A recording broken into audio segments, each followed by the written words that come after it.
감사합니다. 감사합니다. 다 같이 해야죠. 잘했습니다. 잘했습니다. 믿겠습니다. 믿겠습니다. 미안합니다. 미안합니다. 죄송합니다. 감사합니다. 이 시간에는 우리 사김송을 하겠는데 당신은 사랑받기 위해 태어난 사람을 하도록 하겠습니다.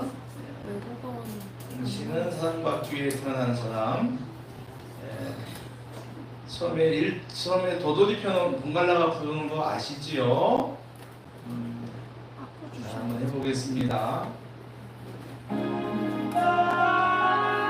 당신은 사랑받기 위해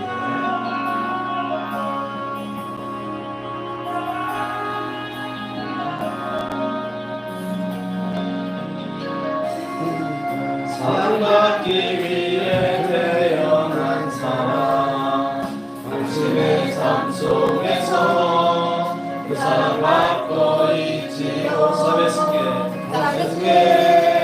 그 다시 때 바라의 시비 아모 내 세뇨 예나 뚜비다오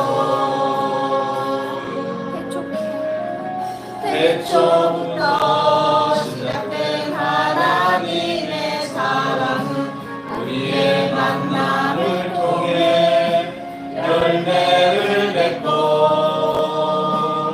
당신이 세상에 존재함으로 인해 우리에게 얼마나 큰 기쁨이 되는지. Estás en este mundo para recibirlo. Es el amor de Dios derramado en ti. 당신은 사랑받기 위해 태어난 사람, 지금도 그 사랑 받고 있지요.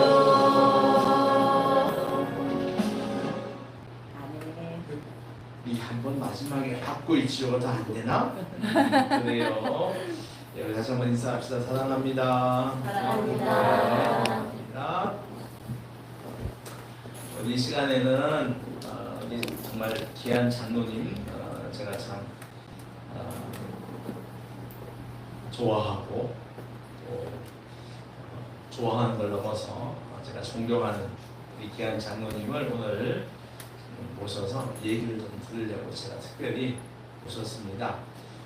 많이 바쁘신데 우리 같이 와주셔서 너무 감사하고요. 장로님 좀 나오시겠습니까? 네, 나오셔서 우리 김덕배 장로님이세요. 네, 우리가 여기 국립 미남이시죠? 네. 예, 그래서 장로님 이야기를 제가 여기 말씀을 뭐 더 드릴 필요 없고 이 시간에 장로님께서 평안하냐는 주제를 가지고 이렇게 좀 말씀을 나눠드리도록 이렇게 하겠습니다. 자, 우리 장로님 우리 환영의 박수 하시죠.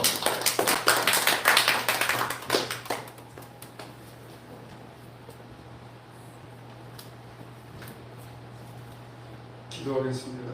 하나님 감사드립니다. 하나님을 알게 하시고 말씀 안에 살게 하신 것을 진심으로 감사를 드립니다. 부족한 죄인의 입술을 통해서 하나님께서 나타나 주시고 또 성도님들의 마음에는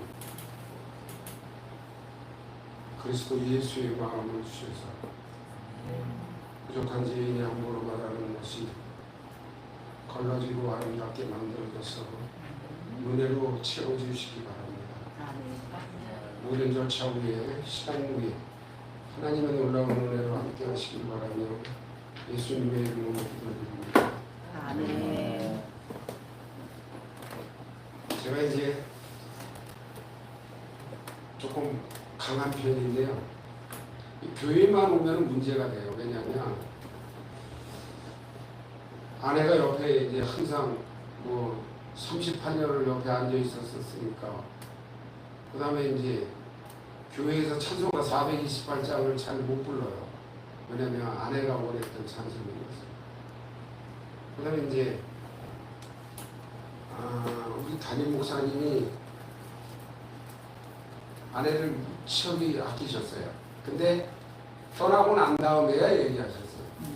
왜냐면 제가 처남이거든요. 장로인데 이 세상 사람들의 눈은 이게 쉽지가 않습니다. 목사님은 잘 아실 거예요.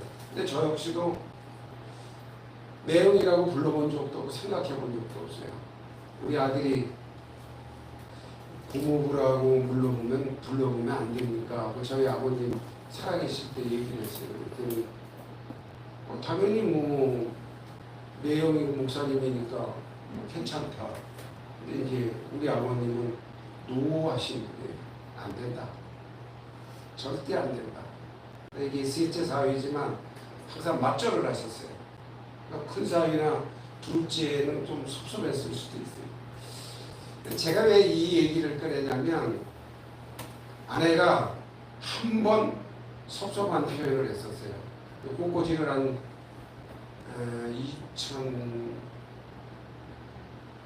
2005년서부터인가 이렇게 했으니까 아니구나.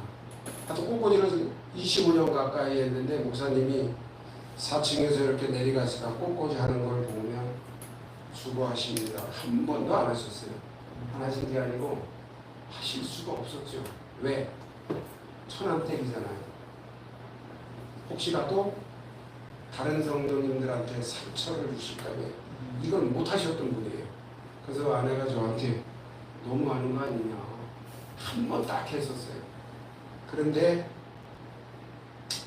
떠나고 난 다음에 제일 가슴 아파하시고 힘들어 하신 분이 목사님 내셨어요. 제가 그 마음은 잘 압니다. 근데 저 역시도 지금도 매형이라고 생각해 본 적도 없고 누님이라고 가져본 적도 없어요. 둘의 목표가 있었어요. 저하고 아내하고. 교회를 떠나는 거였어요. 왜? 이게 엄청 힘듭니다.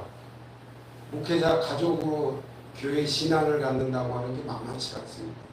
그래서 언젠가 우리 둘을 만나게 해준 목사님이 강릉에서 목회를 하고 있었는데 거기를 찾아갔어요. 왜? 상의 드리려고. 근데 식사하러 가시죠. 밥을 다 사주시더라고요. 이제 올라가세요. 아니 우리는 할 말도 안 했는데 그냥 죽도록 충성하세요. 한마디 못하고 올랐어요. 그리고 이제 목사님이 은퇴하시면 편하게 신앙생활을 하자. 마음을 먹었는데 혼자 가버렸어요. 편하게. 저 만난 게 없고. 제가 오늘 이렇게 말씀드리는 거는 신앙인으로 산다는 게 뭐 세상에 신앙을 갖지 않은 사람들하고 큰 차이가 없습니다. 뭐 김덕배 장로 평생에 아내가 먼저 떠날 거라고 생각하셨던 분들은 아무도 없으셨을 거예요. 왜냐하면 제 아내는 하나님 말고는 없었던 사람이에요. 그 인천으로 시집 와가지고 아는 사람이 예전에 다니던 교회에서 신앙생활을 같이 하던 친구들, 그 다음에 시집 와서 만난 교회 식구들, 그리고 학부모로 지내면서 어울린 사람, 이게 다예요. 그 다음에 꽃꽂이 하면서 같이 공부했던 사람들. 제가 볼 때 40명도 안 넘습니다. 시집 와서 이게 다였어요.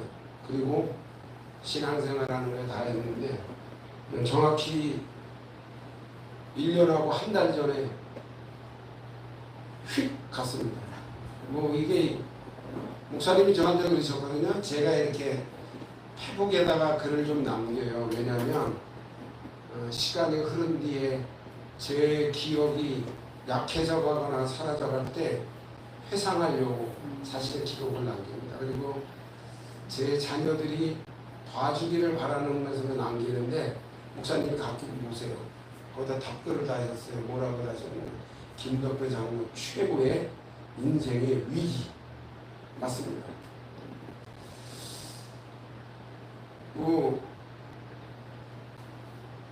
저만 가족을 보낸지는 않았죠. 사별이라고 하는데 목사님이 저한테 김덕배 장로는 최고의 위기다 이런 표현을 하셨다면 저를 많이 아꼈던 선배 목사님은 저한테 사별하신 분들이 보내는 신앙의 삶을 저보고 읽으라고 보내주셨어요. 저 그 책 한 페이지도 못 봤어요. 안 봤습니다. 왜냐? 저는 사별이라는 말을 굳이 제가 갖고 살고 싶지를 않아요. 왜? 저만 떠난 것도 아니고 나중에 알았지만 그래서 굳이 사별이라는 말을 저 오늘 처음 씁니다. 한 번도 써본 적이 없습니다. 그리고 이제 저와 아내를 중매해 줬던 이제 그 젊을 때부터 교회 학교 이렇게 주일학교 봉사를 많이 했어요. 그래서 둘이 어디 가서 그냥 실컷 주일학교 교사 해보고 싶은 게 둘의 바람이었어요. 저는 뭐 장로니까 못하죠. 또 뭐 아내는 열심히 했어요. 근데 주일학교 교사 이렇게 봉사할 때 중매해 주셨던 우리 목사님, 강릉에서 목회하셨던 목사님이 중매를 해주셨는데 저 집사람 떠난 다음에 에이 중매 잘못했네. 중매 참 잘못했다. 근데 이제 아마 저를 사랑해 주시는 마음이시죠. 저는 여기보다는 뭐 지금이 조금 얼굴이 아닌데 상당히 편안하고 순탄하게 사는 사람입니다. 진짜 저는 어디에 가서도 제가 오늘 여기서 말씀은 드리지만 굉장히 숭고한 죄송스러운 게 한 가지가 있어요. 왜냐? 혹시 저보다 더 큰 아픈 일 이런 걸 겪으신 분들이 이 자리에 계실 거고요 해서 근데 저는 진짜 평생을 순탄하게 산 사람이에요. 제가 어릴 때 좀 이렇게 백일해를 심하게 알아가지고 저희 어머님이 이제 신경을 많이 쓰셨는데 어릴 때 기억이 그거는 좀 있어요. 많이 아파가지고 우리 어머니의 기도를 분량을 밀린 사람이에요 제가. 근데 우리 어머니 평생의 모습이 저한테 기도 말고는 남겨주신 게 없어요. 왜? 이 백일해가 나이 들면 재발한다고 그러니까 천식이잖아요. 우리 어머니 평생의 기도 제목이 있었어요. 저 아들 제가 공교롭게 성탄절이 생일이에요. 양력으로. 그러니까 귀한 아들이고요. 네 번째 누님들이 넷이고 제가 다섯 번째니까. 그러니까 우리 어머니가 기도를 하신 분이었는데 그 다음에 이제 저는 뭐 진짜 사랑을 많이 받은 사람이라 제가 많이 쓰는 말 중에 저 날로 먹고 산 사람이에요. 왜냐면 제 이름을 불러서 기도하는 목사님들 많으시거든요. 그 다음에 평생 기도하셨던 우리 부모님들 뭐 저는 날로 먹고 살았어요. 진짜 보통의 사람들이 불편하다 하는 것도 겪어보지 못한 사람이에요. 그래서 우리 부모님이 다 뿌려놓으신 거를 거저 먹고 산 사람이 저예요. 물론 함부로 살지는 않았습니다. 신앙을 떠나서 살 수 없었으니까. 근데 이제 진짜 성경에 나오는 거 많이 봤죠. 10처녀가 그 중에 5처녀만 준비를 했는데 5처녀는 휙 데려가셨는데 나머지는 관심도 없고 그런 순간이 저한테 2024년 5월 21일 14일이네요. 5월 14일 3주 만에 딱 왔거든요. 그래서 그냥 뭐 성경에 많이 나와 있지만 저한테 오리라고는 사실은 상상을 안 했죠. 그 다음에 뭐 또 워낙 우리 권정자 권사가 믿음이 좋은 사람이어서 에이 많은 사람들이 그랬어요. 에이 하나님이 데려가실 리가 없지. 더 살아야 되는데 일어날 거야. 권정자 심내 다 이렇게 했어요. 그런데 뭐 일절 기회도 없이 치료제도 없는 병에 걸려서 딱 떠났어요. 제가 이제 2024년 5월 14일 날 20:30 공부분의 아내를 떠나고 공교롭게 5일장을 치를 수밖에 없었어요. 5일장을 치렀는데 치고 난 다음에 제가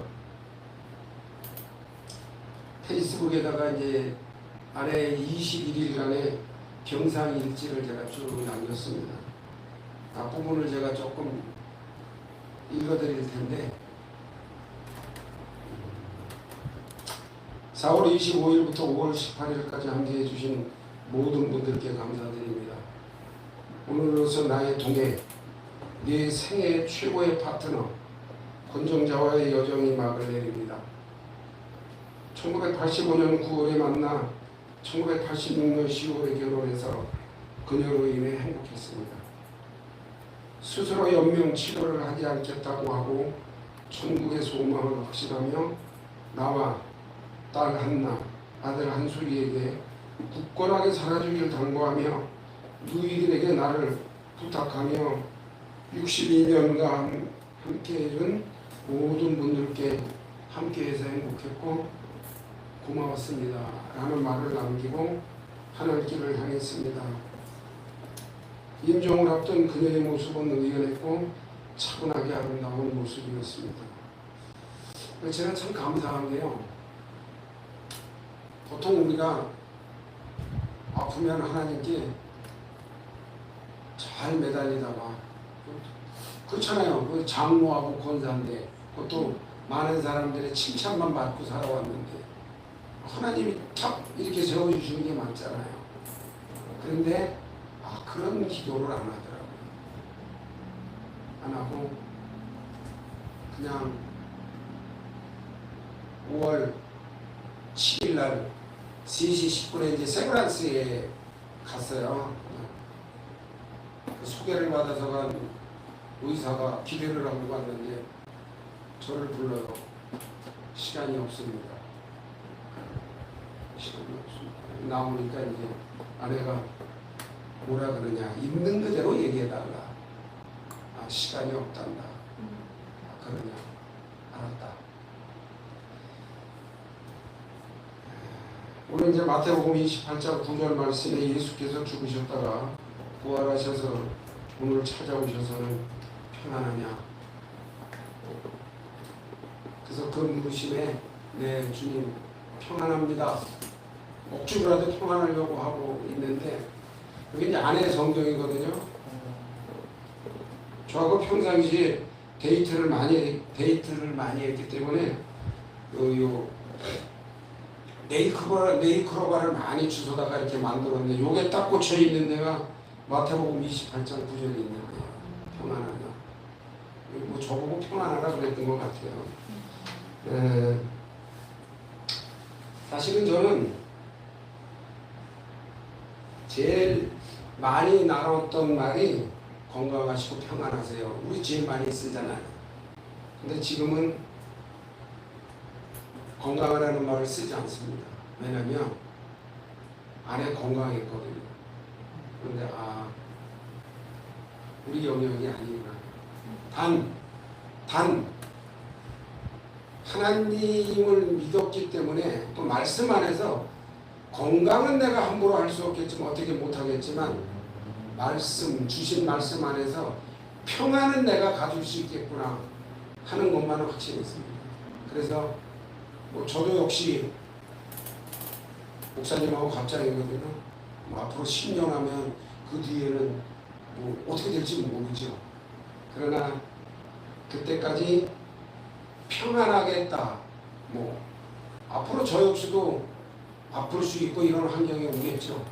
감당할 수 없는. 그러나 그런 환경이 제가 장로라 그래서 안 올 리가 없고요. 제 주변에 기도하시는 분이 아무리 많아도 그런 경우는 없을 겁니다. 아프지 않을 경우. 그러나 하나님을 믿기 때문에 평안한 것만큼은 내가 갖고 살아야 되겠다. 이것만큼은 내가 하나님 안에서 할 수 있지 않겠느냐 하는 게 제 생각입니다. 그래서 순탄하고 형편이 좋을 때마다 위기의 때를 위해서 저한테 저는 신앙을 주셨다고 확신합니다. 뭐 세상에 많은 사람들은 하나님을 모르기 때문에 위기가 왔을 때 넘어지고 쓰러지고 하죠. 그러나 저는 하나님이 저에게 신앙을 주신 이유는 힘들고 힘들 때 그렇지 나 말고 더 있냐? 저는 기대합니다. 그거만큼은 저한테 주시리라고 저는 확신합니다. 그래서 저는 사실 많은 사람들한테 그런 얘기를 했어요. 뭐 신앙을 떠나서 살아본 적이 없어서 야 하나님이 우리에게 신앙을 주신 이유가 어려울 때 이겨내라고 주신 거야. 그러니까 야 뭐 감사하지 않냐? 근데 저한테 그런 순간이 딱 닥치고 나니까 글쎄요 제가 과연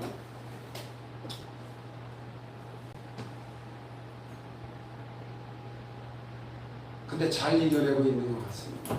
잘 이겨내고 있는 것 같습니다. 그래서 근데 제가 오늘 조심스럽게 요청드릴 게 있어요. 아내가 3주 만에 딱 떠났는데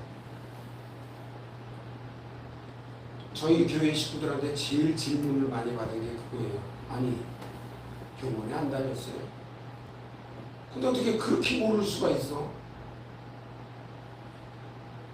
이런 물음은 갖지 않으시기 바랍니다. 왜냐하면 혹시라도 우리 마음에 하나님에 대한 불신이 싹 들 수 있습니다. 그건 하나님의 영역이기 때문에 그런 생각을 갖지 않으시기 바랍니다. 그리고 간혹 이게 제 안의 믿음에 대한 판단이 생기실 수도 있어요. 그러면 우리가 하나님 앞에 영광을 조금 가릴 수 있기 때문에 이거만큼은 뭐야 좀 장로 꽝하냐? 3주 만에 아니 병원에 안 다녔어? 기도 안 했나? 없으시기 바랍니다. 갖지 않으시기 바랍니다. 그냥 불편하셔도 그냥 편안하게 들어주시기 바랍니다. 저는 아내를 동행이라고 불렀어요. 동행. 같이. 저는 세상 일도 엄청 열심히 하면서 살았지만 금요일 퇴근해서 월요일 출근하기 전까지는 아내하고 거의 주방거리 이상을 떨어져 본 적이 없어요. 왜냐하면 고마웠거든요. 왜? 제 부모를 31년간 모신 사람이기 때문에. 우리 어머니 만만치 않으셨어요. 며느리가 만찬 해주잖아요. 입에 안 맞으시잖아요. 밀어버리세요. 우리 아버님이요 삼시세끼를 따뜻한 밥만 드시는 분이에요. 국물도 한 스푼 뜨시고 아니잖아요. 우리 어머니처럼 밀지는 않아요. 그런데 다 안 드세요. 그리고 보통이신 분들이 아니었는데 31년간 진짜 최선을 다해서 제가 아내한테 해줄 수 있는 게 월요일부터 금요일까지는 회사에게 최선을 다하지만 퇴근해서는 아내 곁에 있어줬어요. 그게 내가 해줄 수 있는 거여서 그렇습니다. 아버님이 2017년 7월 29일 날 떠나시고 난 다음에는 25년 다니던 직장 지우형을 미련 없이 그만뒀어요. 지우형 그러면 잘 아실 거예요. 저도 매출 5억일 때 가가지고 매출이 4조일 때까지 그 회사의 중심에 있었습니다. 그렇게 살았기 때문에 아버님이 떠나시고 난 다음에 다 필요 없다. 아내하고만 시간을 보내려고 미련 없이 그만뒀어요. 그만두고 매달 평일 하루는 여행을 다녔어요. 아내하고. 그래서 제일 많이 간 데가 이제 만만하니까 원미공원, 대공원, 그다음에 자유공원, 그다음에 광장동에 있는 광장시장 빈대떡 많이 가는데 거기 경복궁, 인사동 많이 다녔습니다. 그리고 이제 1년에 한 번은 이렇게 해외 나들이도 가고 했는데 2023년 12월하고 2024년 떠나기 전에 3월까지는 주로 뭐 목포, 강진, 섬진강변에서 보냈어요. 대청 때문에 이렇게 가가지고. 근데 뭐가 있긴 있었나 봐요. 근데 그리고 이제 4월 10일 날 마지막 여행이 됐는데 서울 신문호를 둘이 가가지고 이제 뭐 봄꽃, 튤립이 많이 피어요. 거기서 이렇게 보냈고 정확히 커피나무를 선물을 했어요. 선물을 했는데 4월 여행 갔다 와서 4월 중순이 됐는데 식사를 잘 못하는 거예요. 감기 기운인 거예요. 감기 기운. 동네 병원 열심히 다니면서 감기약 받고 처방 받고 있는데 식사를 못하더라고요. 한 열흘 남겨놓고 일주일. 그래서 이제 뭐 링거도 맞고 근데 뭐 별로 차도가 없어요. 그런데 4월 29일 날 이제 장인 장모님 모시고 처제하고 집사람이 이제 여행을 2박 3일 준비를 하고 있는데 본인이 몸이 컨디션이 그러니까 이제 큰 병원에 가서 길병원에서 쭉 치료를 검진을 받고 있었기 때문에 갑상선 암을 수술했었어요. 한 7년 전에. 그러다니까 그 4월 29일 날 여행이 가고 싶었나 봐요. 그런데 동네 병원에서는 안 되니까 길병원에 출입을 했었으니까 뭐 여기 가서 좀 입원하면 큰 병원이니까 좀 회복돼서 나와서 4월 29일 날 부모님하고 여행을 가야지 이렇게 마음을 딱 먹었던 것 같아요. 그래서 이제 4월 25일 날 아침에 일찍 길병원 응급실에 갔죠. 갔는데 이제 뭐 의료 상황이 만만치가 않았었잖아요. 작년만. 그러니까 안 받아주죠. 그래서 이제 갑상선 암 여기서 수술했고 폐섬유화 증상 때문에 1년에 한 번씩 검진하고 소화기과를 통해서 간 검진하고 있고 3개월마다 그 다음에 혈압 관리 받고 있고 이런 사람을 왜 안 받아주냐. 우기고 우겨가지고 하니까 당시 의가 그러면 엑스라이 한번 체열 한번 하시죠 이러는 거예요. 그 체열을 했는데 의사가 하얗게 질려가지고 왔어요.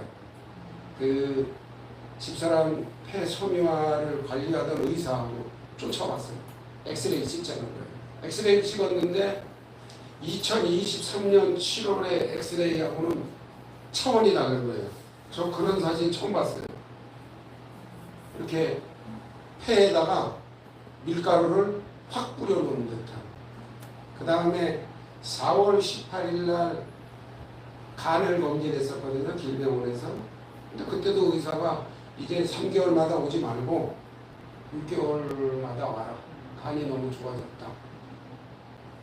근데 간암하고 폐암인 거예요. 이해 가세요? 물론 저 역시도 길병원을 상대로 그 의료중재원에다가 제출을 했었어요. 근데 아무도 말 안 해주죠. 그래서 조직검사를 받고 나서 이제 폐암 간암이 확정됐어요. 그래서 제가 이제 의료계통을 좀 알기 때문에 수소문을 해서 5월 7일 날 이제 세브란스 암병원에 그 폐암 담당 교수한테 조인을 해서 5월 7일 날 신촌 세브란스 암병원에 갔어요. 갔는데 의사와 길병원 차트만 가지고 다 봤는데 시간이 없네요. 이게 다예요. 의사가 아내한테 그대로 얘기했죠. 시간이 없다고 그런다. 자, 그러다 이제 뭐 주변에서는 교회에서도 난리가 났죠. 뭐 그래도 믿지 않았던 권사인데 많이 사랑받던 사람이니까 모여서들 기도하고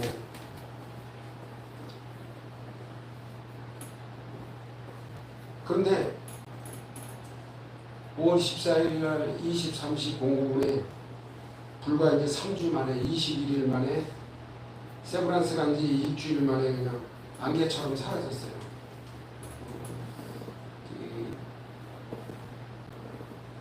그러다 보니까 이제 많은 사람들이 뭐 처음에 기도한다 그랬다가 천국을 죽고 나니까 천국에 갔을 겁니다.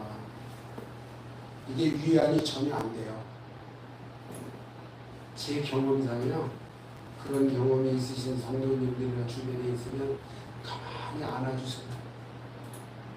우리 아들이 뭐라 그러냐면 그렇게 좋은 천국이면 본인들이 가든지. 사실 저 역시도 그런 생각을 해봤습니다. 아내가 딱 떠날 때, 야, 천국 가서 우리 어머니 만나면 우리 어머니한테는 싫은 소리 좀 들을 텐데 당신 아들을 놓고 왔다고. 대신에 이제 우리 아버님은 잘 왔다. 이뻐해 주실 거라. 그렇게 생각을 했지만 성경에 보면 히스기야의 생명을 연장해 주시잖아요. 그 다음에 또 천국의 모습이 나와 있고 이게 위로가 안 돼요. 사실 크게 생각해 본 적도 없어요. 그러다 보니까 이제 제가 이런 생각은 많이 했습니다. 아내를 많이 사랑해주고 기억해준 분들한테 뭔가는 기억해달라고 하는 표현을 좀 해야 되겠다 싶어서 제 후배인 유명한 화가 작품의 50개를 알루미늄 판에 새겨서 아내가 얘기했던 함께해서 행복했습니다. 이게 아내가 마지막까지 한 말이거든요. 모든 사람들한테 그걸 새겨서 아내를 기억해달라고 이렇게 나눠줬습니다. 근데 이제 힘이 생길 수가 없죠. 제가 뭐 입맛도 그렇고 먹으려고는 하지만 잘 안 되죠. 그렇게 이제 한 주, 두 주 이렇게 지나다가 다들 쳐다보는 게 저를 야, 저 깨지기 직전에 유리 아닌가 이런 표정들인 거예요. 야, 장로? 저 별거 아니에요. 야, 저거 다 깨지겠는데 다들 염려하는 모습들인 거예요. 그래서 안 되겠다 싶어서 저한테 전화들을 못 하시는 거예요. 그 마음을 알죠. 제가 느꼈죠. 그래서 제가 여기 서구에 그 청년 때 이렇게 봉사를 같이 다니던 여자 권사가 있어요. 소연감리에 다니는데 전화를 했죠. 이 친구 권사가 전화를 받자마자 뭐라 그러냐면 대뜸 장로님 울고 싶을 때 실컷 울어! 그 얘기를 딱 듣는 순간에 내가 잘못했구나. 왜 그랬냐면 이 권사에 비하면 제 이별은 아무것도 아닌 거예요. 순탄한 거예요. 이 권사의 아들이 둘이 있었는데 작은 아들이 군대 갔다 와서 학교 복학하기 전에 아르바이트를 하고 있었는데 아르바이트하고 와서 엄마 나 힘들어. 밥도 안 먹고 잔 거예요. 근데 그 다음날 아침에 눈을 못 뜬 거예요. 이게 제 친구 권사하고 통화를 하는 순간에 이게 떠오르는 거예요. 나는 아무것도 아니야. 이 권사는 이렇게 아들을 보냈는데 나는 3주 동안이요 사실 아내하고 눈거리 이상을 떨어보지 않았어요. 제가 병상일지를 다 적었어요. 어떤 모습이고. 그러다 떠났는데 우리 친구 권사는 그래 아들 잘 자. 근데 아침에 못 만났잖아요. 그래서 제가 아마 이 자리에도 저보다도 더 큰 아픔이 있으신 분이 있을 거고요. 네. 하나님의 위로를 받으시기 바랍니다. 저는 사실 잘 울지 못해요. 왜냐? 아내가 저보고 울지 말라고 그래서. 저한테 남긴 말이 이렇게 쳐다보고 있으니까 임종하기 전에 점점 이제 시간이 없다는 걸 제가 3주 동안 지켜봤으니까 알잖아요. 꽃이 보통 열을 간다고 그러잖아요. 말라가잖아요. 그것처럼 다가왔기 때문에 제가 시간이 별로 없구나. 그래서 이렇게 쳐다보고 있는데 5월 14일 날 한 10시쯤 임종한 12시간 전에 쳐다보고 있으니까 울지 말라. 씩씩하게 살아달라. 이게 저한테 남긴 제 마지막 말이에요. 마지막 말인데 사실은 떠나고 영정 앞에서 시컷 울었어요. 정말 안에 성경 펼쳐놓고 시컷 울었어요. 입관할 때는 진짜 뭐 권정자 이름 외치면서 원 없이 울었죠. 근데 그 이후에는 사실 울고 싶어도 못 울어요. 왜냐? 울지 말라고 했기 때문에. 근데 사실 세수할 때 찔끔찔끔 나와요. 뭐 얼마나 보고 싶겠어요. 만약에 저에게 아내를 볼 수 있는 1초의 시간을 준다면 저는 사실 제 삶을 포기할 수 있어요. 그런 생각일 정도로 아쉽고 그립죠. 근데 눈물이 안 날 수가 없죠. 그래서 이제 아내가 울지 말고 살아달라고 했기 때문에 잘 견디면서 이제는 아내의 흔적을 좀 남겨줘야 되겠다는 생각을 많이 했습니다. 많이 해서 또 이제 아내가 떠난 것도 제 운명이고 제 삶이지 아내하고는 관계가 없는 천국에 닿았을 테니까 또 멈췄잖아요. 육신의 삶이 멈췄기 때문에 제 삶이라고 생각하고 뭐 지금도 주말이면 이제 교회 청소하러 가죠. 교회 청소 본당 3층이 제 담당 구역이에요. 청소하다 보면 아내가 꽃꽂이 하던 모습이 있죠. 근데 아내 떠난 이후로 교회에 꽃꽂이가 멈췄어요. 이게 사실은 제일 안타까워요. 누군가 후임이 없는 거예요. 이게 제일 안타까워요. 그리고 이제 2주차, 4주차에는 목요일마다 저녁에 이제 독서 모임, 글쓰기, 매주 월요일은 중창 이렇게 하면서 신앙의 에너지를 채워보면서 분주하게 지내고 있습니다.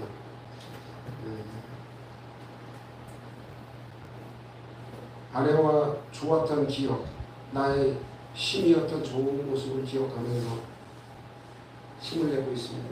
조금 길게, 이게 생각보다 길어져서 좀 빨리 하겠습니다. 사실 아내는 나는 지금도 그 생각은 변함이 없어요. 나이는 저보다 3살 어렸는데 저한테는 신앙의 선배예요. 신앙의 선배. 근데 그것도 맞아요. 아내는 3대째였고요. 저는 2대째였거든요. 그래서 저한테 신앙의 선배는 맞고요. 지금도 아내의 신앙의 모습을 저는 존중합니다. 그리고 그 생각에는 변함이 없습니다. 요즘은 이제 뭘 하게 될 때 아내가 있었다면 어떤 모습이었을까 이런 생각을 합니다. 저는 참 고맙다고 생각하는 게 저도 나이 들어가면서 시원찮아지고 근데 이제 아내는 젊은 나이에 멈췄잖아요. 생각도 멈췄잖아요. 그래서 그거는 사실 좀 고맙게 생각을 해요. 아내라면 지금의 젊은 모습이잖아요. 어떤 생각이 있을까? 그렇게 합니다. 제가 아내를 참 존중하는 것 중에 하나가 다 그러실 수 있을 거예요. 근데 저는 아내분이 못 봤으니까 저희 부모님하고 저는 사실 오늘도 그러다가 조금 제 생각보다 늦게 왔는데 무엇을 입어야 되나 하고 벗었다 입었다 했어요. 근데 제 아내는 주일을 앞두고 옷을 고르는 적이 없어요. 오늘 주일에 입을 옷은 2, 3주 전에 정해져 있어요. 그래서 그 옷은 그 주간에는 절대 입지를 않아요. 그 주일 때는 딱 그 옷 딱 출발해요. 저 때문에 늦었지, 저 때문에 좀 출발이 늦었지 아내로 인해서 늦어본 적은 없어요. 그래서 항상 깨끗했어요. 정말 좋은 옷, 준비된 옷. 좋은 옷은 아니었어요. 왜? 홈쇼핑에서 사 입었으니까. 항상 깨끗한 옷을, 구별했던 옷을 입고 예배에 참석을 했어요. 저는 그런 모습을 보고 연로하신 권사님들이나 성도님들이 칭찬도 해주셨어요. 지금은 제가 이제 따르려고 노력을 좀 합니다. 제가 이제 젊고 좀 이성적인 스타일이라 하나님을 좀 이성적으로 따져요. 근데 아내는 그런 게 없어요. 그냥 하나님이에요.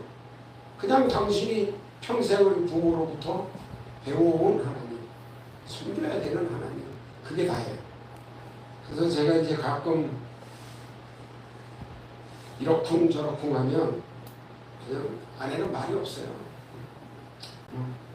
왜 우리도 친구나 잘하는 사람들한테 보내는 눈빛 있잖아요. 신뢰의 눈빛. 항상 그런 모습이었어요. 아내는. 그래서 뭐 기도를 할 때도 집에서 하는 기도나 교회에서 회중 기도를 대표해서 할 때는 기도에 차이가 없어요. 그냥 하나님 앞에 맡기는 기도, 의심하지 않는 기도, 그냥 감사하는 기도였습니다. 갑작스럽게 준비도 없이 이제 치료받아볼 시간도 없이 떠났어요. 암을 판정받았는데 폐암인데 여자들이 걸리는 50%의 암 중에 5%에 해당하는, 그러니까 유전자 검사를 했을 때 뭐 엑손 19, 20, 21 이렇게 나가는데 폐암은 치료 패턴이 거의 똑같습니다. 엑손 20번이면 어떤 양, 21번이면 무슨 양 이렇게 정해져 있어요. 그런데 아내가 체크한 엑손 20은 치료제가 우리나라에 없어요. 치료제가 없고 그 세브란스 병원의 암병원의 원장하고 아내 주치의였던 홍민희 교수만 임상으로 써보는 약물이에요. 근데 의사도 2번을 놔줬는데 형식이었어요. 의사이기 때문에 약물을 지원하는 회사에 뭔가 보여야 되잖아요. 의사가 저한테 얘기를 했었어요. 1번을 가지고 2번에 나눠서 했고 제가 3번째 안 하세요? 그랬더니 그만하세요. 그게 이제 저한테 의사의 얘기였어요. 치료제도 없이 떠났는데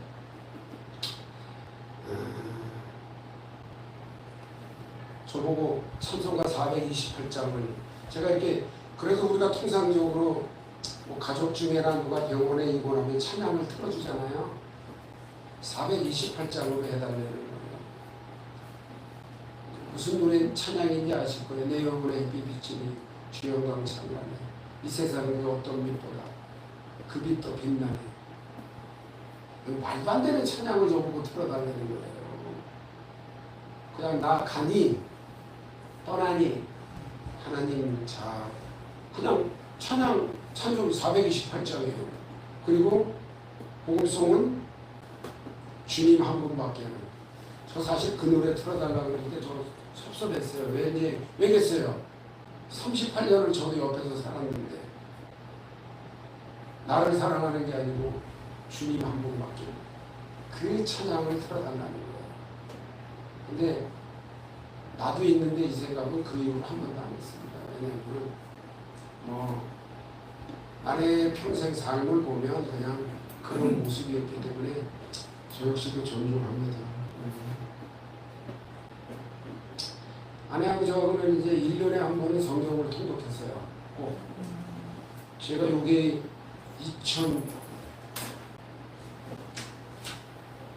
2020년 10월 25일 날 결혼기념일 때 선물한 책이에요. 성경이고 아내도 똑같은 걸 저한테 줬는데 1년에 한 번씩 통독을 했는데 저는 이제 사회생활을 하다 보니까 조금 편법을 쓰기도 했어요. 전철로 이동할 때는 이어폰으로 해서 성경을 듣는 성경으로 읽기를 채우고 그랬어요.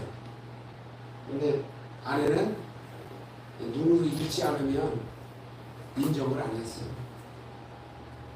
근데 그런 저한테도 싫은 소리 한 번도 안 했어요. 그냥 존중해 줬어요. 저를 믿어주고 그런 모습에 대해서 뭐 싫은 내색이나 아쉬운 내색을 한 적은 없습니다.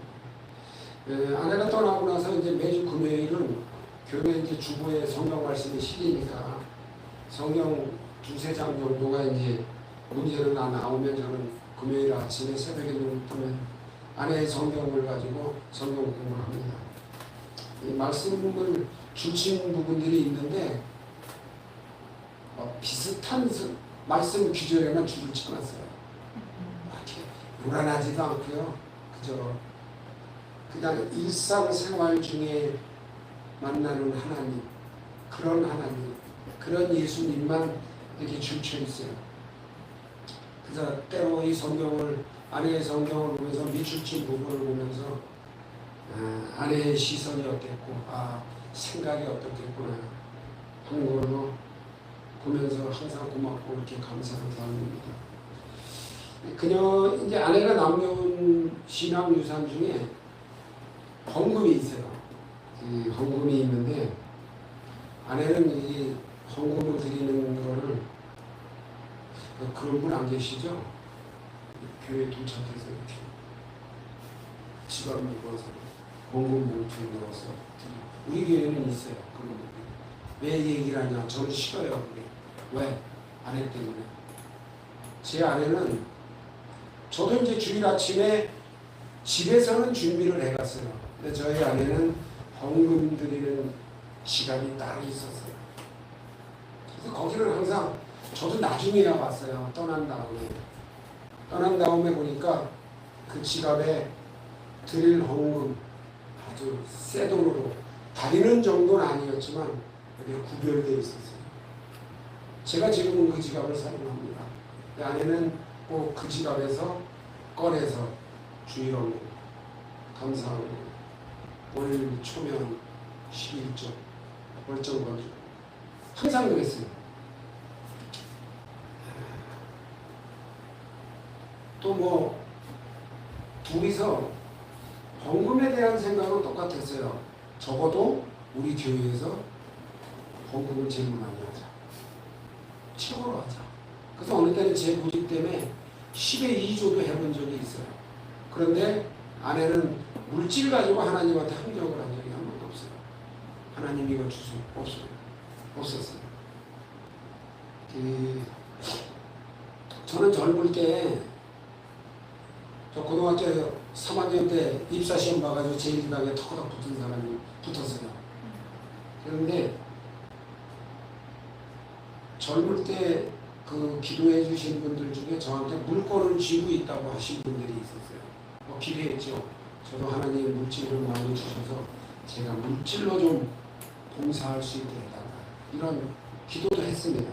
틀림없이.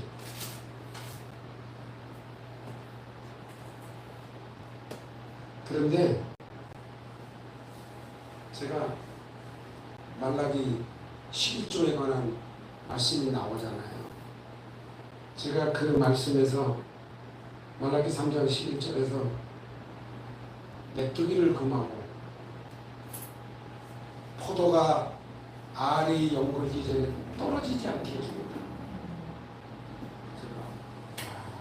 하나님 새어나가지 않게 하시는 것도 큰 축복이구나.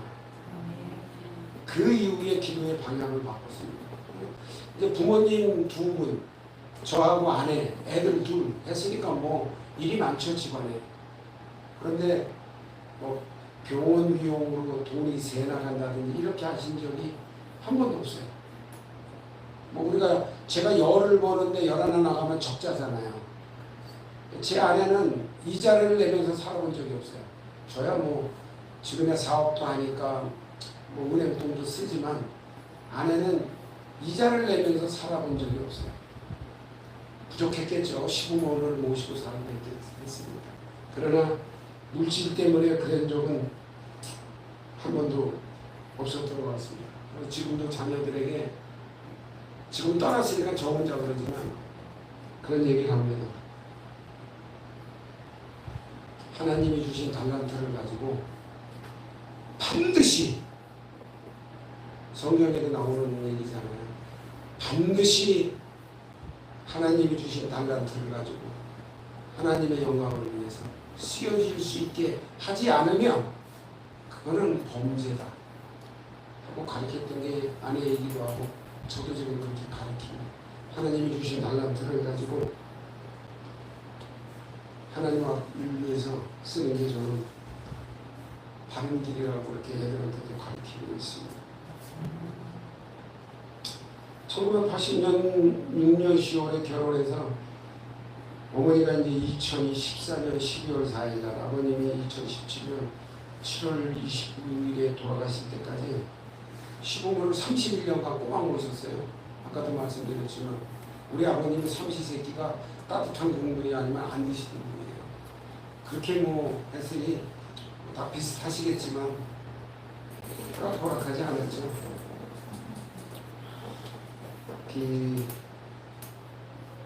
이제 부모님도 다 떠나시고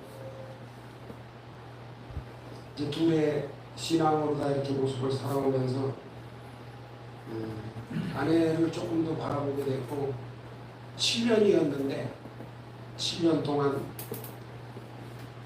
아내가 하나님 앞에 어떤 모습이었는지 헌금 드리는 모습이라 준비한 모습이라든가 옷을 구별했던 그런 모습을 보면서 저 역시도 따라가려고 닮아가려고 그렇게 하고 있습니다. 두 분이서 프라다 장식하며 제가 선물해 줬었는데 제가 지금은 절대 주일날 제 지갑에서 헌금을 꺼내서 봉투에 넣지 않으려고 제가 지금은 따라하고 있습니다.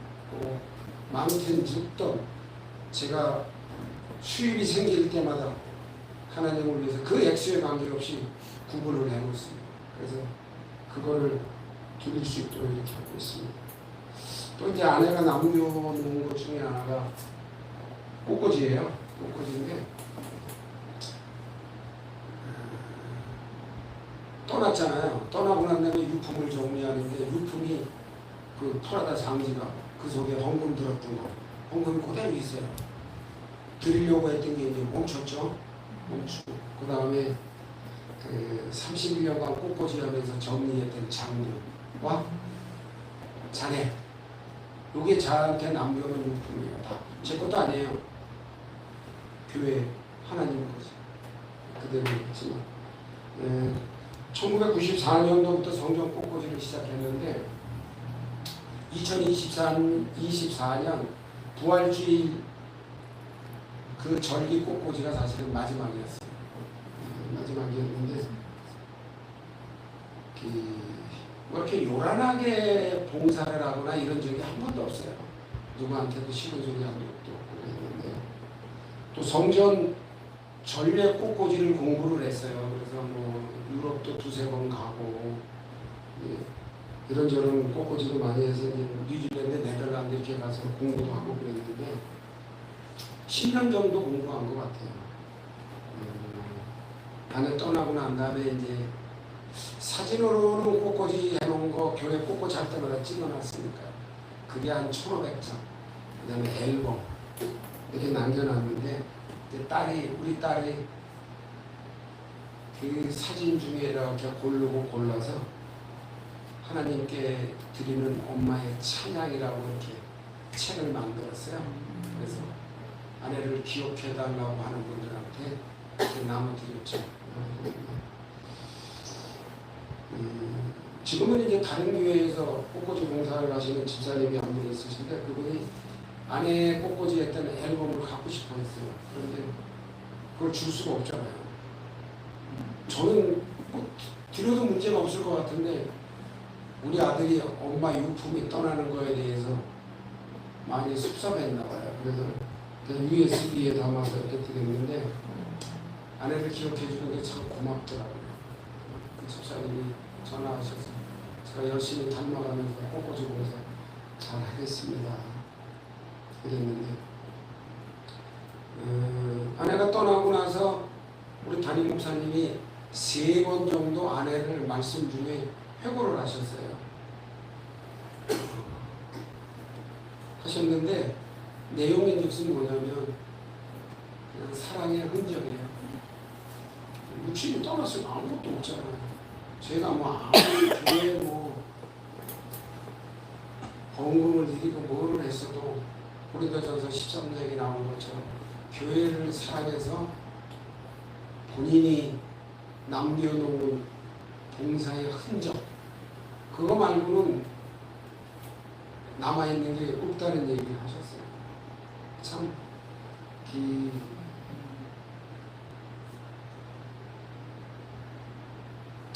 감사하죠. 절기마다 이제 그 성례전 꽃꽂이가 있기 때문에 꽃꽂이를 이렇게 소홀히 하지 않았어요. 지금도 꽃꽂이 하는 분들도 이곳에 여기 계시다면 그렇게 하고 계실 텐데, 이 꽃이 향기가 있잖아요. 근데 가지가 있고 가시가 있어요. 아주 거칠어요.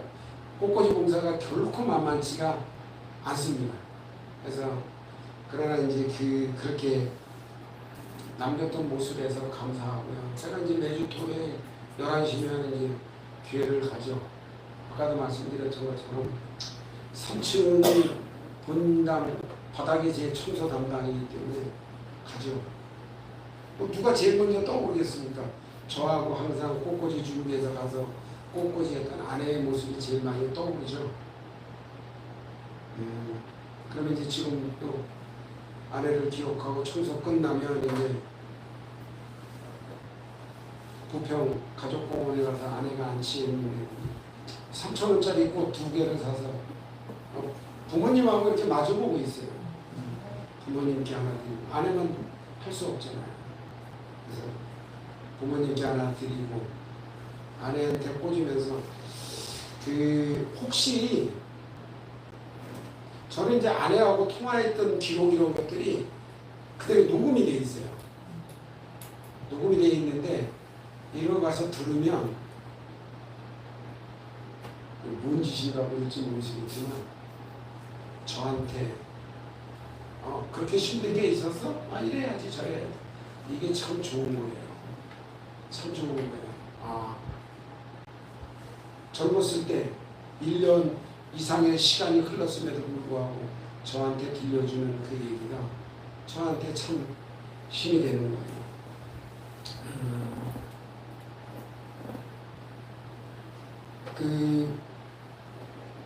3주간 이제 병원 생활이 세브란스 안병동에서 이렇게 끝날 때 저도 기록을 3주간의 병상일지를 상세하게 썼지만 세브란스에서 삶을 마친 거에 대해서 저는 얼마나 감사한지 몰라요. 왜냐하면 확실히 믿는 사람은 어느 곳에 존재하느냐가 굉장히 중요한 것 같아요. 길병원에서는 한 번도 겪어보지 못했는데 세브란스 가니까 뭔지 아시죠? 말씀이 쫙 써 있잖아요. 얼마나 감사한지 몰랐어요. 정말. 그 다음에 기도실이 있었고 한 것들이 참 감사했습니다. 세브란스에서 아내의 삶이 마감이 된 것도 큰 은혜였다고 저는 생각합니다. 뭐 이렇게 세우지는 못했지만 참 그런 환경에서 그 다음에 그 간호원들 기록에 너무 잘 남아있는 거예요. 평안한 모습이었던. 제가 이렇게 가지고 있습니다. 가지고 있는데 24년 5월 14일 10시 17분에 안에 손을 이렇게 만지는데 이미 불과 3주 만인데 그렇게 멀쩡하게 들어갔던 사람이 제 손을 못 잡아요. 제가 나도 사랑해. 그러니까 나도 사랑해. 이게 마지막 말이었어요, 저한테. 그리고 나서 이제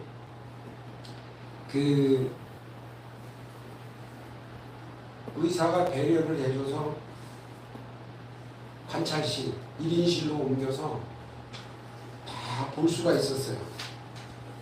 그래서 제가 이제 빨리 보고 싶은 사람 만나라 그래서 아내한테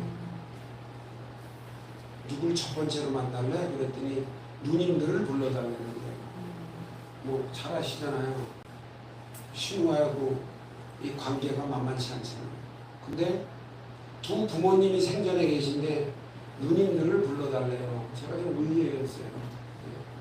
우리 누님들이 왔는데 한나 아빠를 부탁한다. 저는 조금 황당했어요. 아니 시부모를 당신 친정부모를 불러서 마주하는 게 일본이지. 그만큼 저를 염려되기도 했고 했나 봐요. 누님들을 불러서. 나아갈 부탁합니다. 예.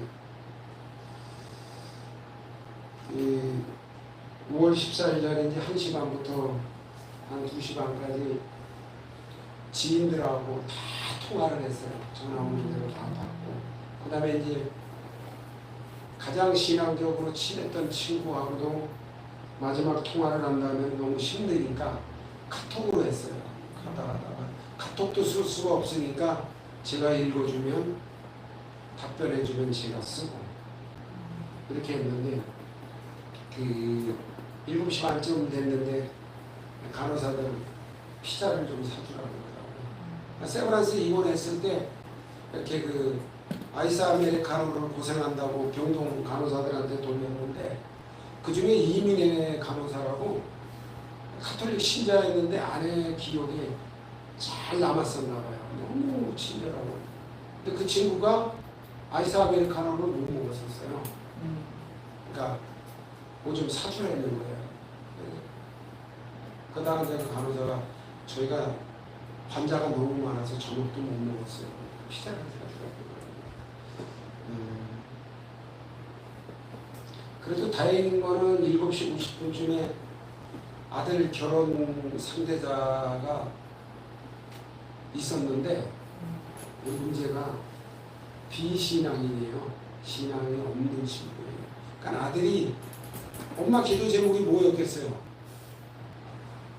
예수 잘 믿는 며느리 얻는 게 기도 제목이었는데 아니니까 아들이 망설였던 거예요. 이게 도대체 엄마가 원하는 건데 며느리가 어떻게 해야 되나? 저한테 5시 반쯤 전화가 왔어요. 아빠, 엄마 좀 만나도 될까? 뭐 저는 이런 지하에 와라. 그래서 그래도 7시 50분에 만나서 많은 얘기를 나눴는데 확실히 섰냐 이렇게 물어보더라고요. 결혼할 거냐? 결혼하겠다 이렇게 얘기를 하더라고요. 그리고 나서 이제 8시 반쯤 되니까 뭐 한 7시간 전부터 통화했죠. 카톡했죠. 뭐 이러다 보니까 힘들었나 봐요. 이제 얘기 나누다 잠이 올 것 같다. 그러면 그런 줄 알나 그러더라고요. 그리고 나서 20분 있다가 이제 호흡이 거칠어지면서 검수 상태가 오더라고요. 그리고 이제 23시 09분에 우리가 흔히 하는 말로 소청, 영면에 이렇게 들었는데 저한테 이제 2년상을 부탁했었어요. 2년상을 부탁했는데 요즘 세상에 무슨 2년상을 선물이 근데 아마 이게 아마 부모님이 90이 넘으시니까 저한테 부모님을 잘 모셔줬으면 그러니까 제 부모를 떠나실 때 제가 손님도 많고 이래서 또 아버님은 원로장 오시고 그러다 보니까 노래장도 치러주고 그래서 보기 좋았죠. 그러니까 아마 그런 게 생각에 있어서 저한테 2년상의 표현을 그렇게 했던 것 같아요.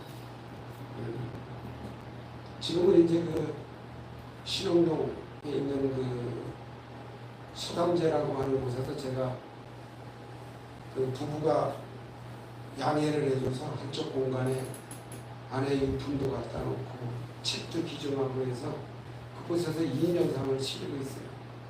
그래서 아내가 만들었던 동판 그림 중에 고요하면 이렇게 예수님 형상이 이렇게 뭐 흔한 예수님 얼굴이 있고 고요하면 찬송하라, 외로우면 기도하라, 괴로우면 주를 보라. 이걸 남겨놨었어요. 그것을 한 치우고. 근데 아내 떠나고 나서 8월 24일 날 100일쯤 됐을 때 제가 추모막회를 열었습니다. 그래서 아내의 신앙을 많은 사람들이 잘 기억해주고 기억해줌으로써도 하면서 저도 신앙을 잘 아내가 떠났기 때문에 이게 어느 때 보면 대책이 없어요. 이 장로 아무 의미가 없어요. 장로는 뭐예요? 혼자 딴 생각하면 꽝이지. 그러나 그래도 아내를 잘 기억하는 것이 내 신앙이 덜 흔들리는 예, 그런 것이어서 너무나 고맙습니다. 그래서 이제 8월 24일 날 친했던 신앙인의 친구가 이제 아내를 위해서 편지도 낭독하고 또 우리 동서가 색소폰을 좀 불러서 주님 한 분밖에 없는 우리 아들이 이제 가족 사진 이렇게 노래를 부르면서 아이시폰에다 단원들 연주하다가 아내 이제 100일 추도를 그렇게 보냈습니다. 유럽 여행하고 2023년에는 성지순례도 좀 다녀왔어요. 그래서 제가 450장 정도 사진을 좀 골라서 사진을 좋은 게 찍다 보면 이 사진이 어디에서 찍었는지가 다 나와요. 그래서 제가 그 기록을 성지순례는 같이 못 갔기 때문에 아내가 성지순례 가서 저한테 준비했죠. 와, 저는 엔게디 사막에 물이 나오는 거를 아내 사진을 통해서 처음 봤어요. 물이 있는 거. 그래서 와, 여기 왔으면 좋았을 텐데 그랬는데 동영 사진을 450장을 이렇게 띄었을 때 우리 장인어른이 묵묵히 보시고 난 다음에 근데 거기에 여기 뭐 이스라엘의 엔게디 사막 이런 거 다 써 있죠. 안 갔는데도 제가 아내 사진을 통해서 어디에서 찍었는지 다 아니까 기록을 했어요. 우리 장인어른이 고맙네 그러시더라고요. 저도 잔인하죠. 아내 당신 딸을 보낸 두 분을 모셔다가 사진을 450장을 다 띄웠으니 그 심정이 오죽하셨겠어요. 근데 그 사진을 이제 눈물을 훔치면서 손수건으로 눈물을 훔치면서 보시던 우리 장로님이 아, 우리 딸 잘 살았네 그러시더라고요. 그러니까 그동안에 여행은 다닌다고 그랬지만 어디를 갔는지는 모르셨잖아요. 근데 그 사진에 보니까 당신들 못 가보셨던 성지순례도 가고 그런 꽃꽂이 하는 사진, 공부하라는 사진을 다 보시고 나서 우리 장모 우리 딸 잘 살았네. 그 참 그런 순간들이 감사했습니다. 제 이제 본가하고 처가가 11남매인데 한 분은 목사 부부시고 남자들 중에 제일 평신도 집사가 저희 집안에서는 제일 서열이 낮아요. 다 장로 아니면 권사니까. 여자는 뭐 싸그리 한 명 사모 빼고 다 권사니까. 제가 이런 말씀을 드리는 거는 얼마나 순탄하고 평안한 삶을 하나님이 주셨겠습니까? 진짜 저는 그것만큼은 어디 가서 자신 있게 얘기합니다. 저는 하나님으로 인해서 예수님을 닮아가려고 하면서 평안하게 살았습니다. 지금은 이제 최대의 위기의 시절이에요. 멀쩡한 것 같지만 이게 쓰나미처럼 왔다 갔거든요. 지금도 집에만 들어가면 혼자 그래요. 갔다 왔어. 잘 지냈어? 낮에? 뭐 했어? 대답하나요? 안 하죠. 왜냐면 살아있을 때 사진인데. 그런 모습인데 보통 그래요. 많은 교회에서도 그렇고 많은 분들이 세월이 약이에요. 세월이 약인가요? 약일 수가 없어요. 왜 약이라고 그러는지 저는 모르겠어요. 제가 빨리 아내를 잊어야 된다고 생각을 안 하고 쓰는 것 같아요. 빨리 잊는 게 도움이 되는 거라고 저한테 얘기를 하시고, 그래서 세월이 약이다. 그리고 빨리 잊어라. 이렇게 얘기를 합니다.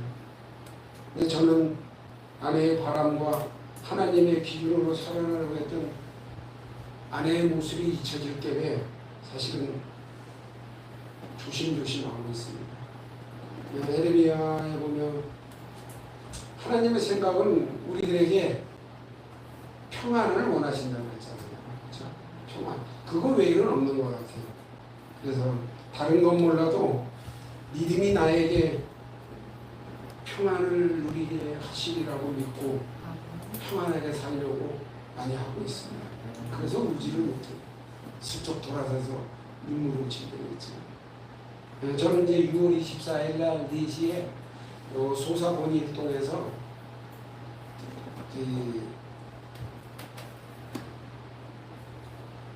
제가 후원을 해서 연주회를 갔습니다.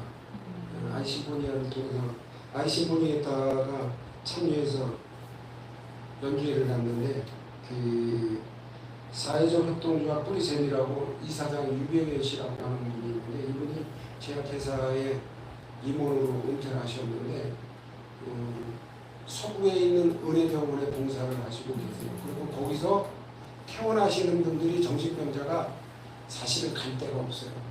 또 우리도 정신병자를 멀쩡하게 잘 안 받아들이려고 해요. 근데 이 이사장님이 이분들이 와서 머물 공간, 여기서 사회로 돌아갈 수 있도록 하는 그런 프로그램을 운영하고 계세요. 그런데 그분을 위해서 자원봉사하고 봉사해 주시는 분들이 많아요. 그래서 그분들을 초빙해서 6월 24일 화요일 4시에 제가 이제 연주 음악회를 열어드립니다. 그러면서 제가 조이버스라고 하는 이름을 단체 이름을 만들었어요. 제 스스로. 그래서 앞으로 10년간은 하나님의 기쁨을 나누는 버스, 조이버스. 이렇게 해서 제가 그 아내의 흔적을 어떻게 하면 남겨주고 살았던 아내이기 이전에 신앙인으로 살았던 그 모습, 그런 거를 나도 기억하면서 어떻게 남겨줄 것이냐. 그리고 예수님이 돌아가셨다 다시 왔을 때 이것들이 내가 있을 때처럼 정말 평안한지, 평안하냐 물으시잖아요. 제가 그 물음에 네, 평안합니다. 이것만큼은 또 하나님께서 주신 믿음 때문에 평안합니다.